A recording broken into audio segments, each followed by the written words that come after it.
I'm self-taught, but food has always been part of my journey.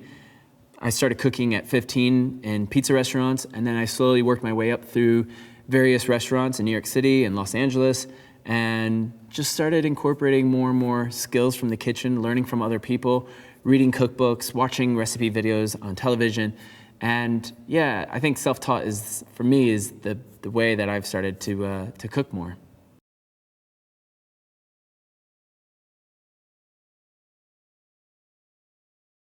I think there's all different stages in ways to reduce food waste. I think the most simplest and easiest right now is to cook the food you already have. You bought the food, so why not cook it?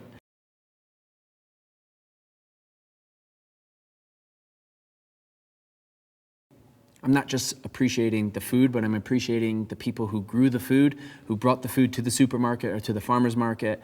And then I'm showing appreciation to the people I'm cooking for as well.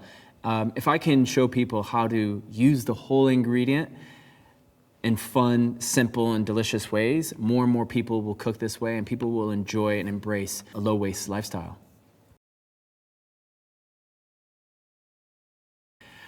Game changer, effortless, satisfying.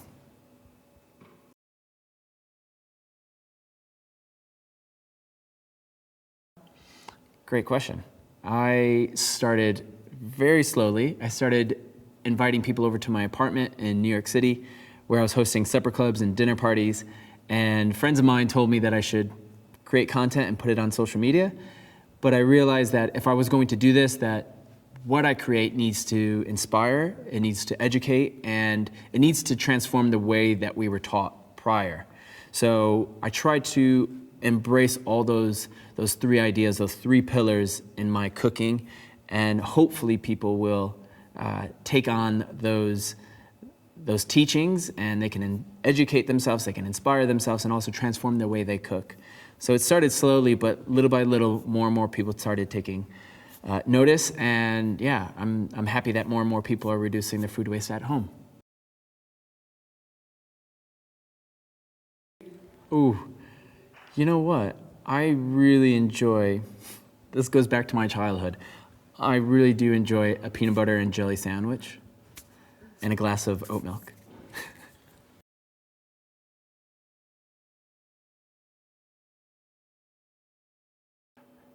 It all started with my parents. My father has poor health, and his father did as well.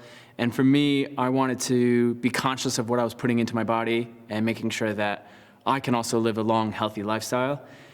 I also realized, having worked in restaurants, that there's a lot of food being wasted. And before I could start pointing fingers at anyone else, I had to point that finger back at me and look at how I can reduce food waste at home.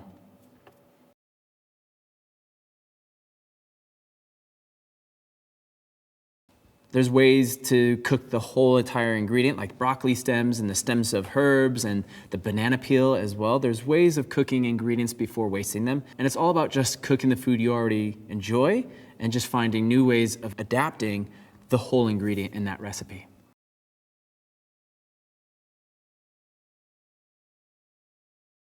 I think the most challenging part to living a low-waste lifestyle or a low-waste kitchen is reducing food waste. There's always going to be some element of waste. We can't eat everything that we bring into our home, but it's finding ways of reducing little by little. Maybe it's making a veg stock from the scraps of food that you have, like your onion peels and garlic peelings. Maybe the tops, the lids of mushrooms or the skin to potatoes. But finding ways of incorporating those ingredients into recipes is challenging, but also fun. So I think it's about, at the end of the life cycle of that ingredient, how do you compost it, or how do you put it back into the circular economy? Because currently we live in a linear economy where we grow food, we use it, and then we throw it away, but there's no away. It's ending up in our landfills. So how do we bring those ingredients back into the system, back into our soils?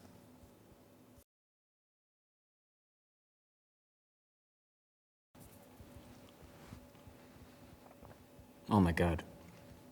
I think it's that look where you almost melt into the dish. your taste buds take over, and it's just this.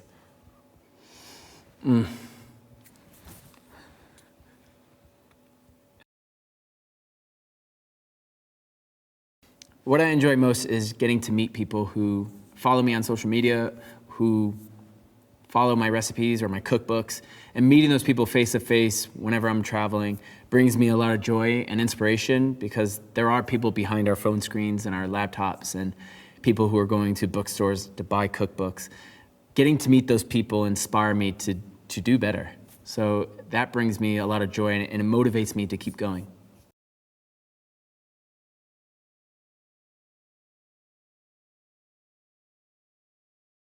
I think having an audience or a community who look up to me and see the recipes that I'm creating challenges me to continue to do better and continue to find more creative ways. I'm constantly testing and developing recipes so I can show people there's more that you can do with the food you already have.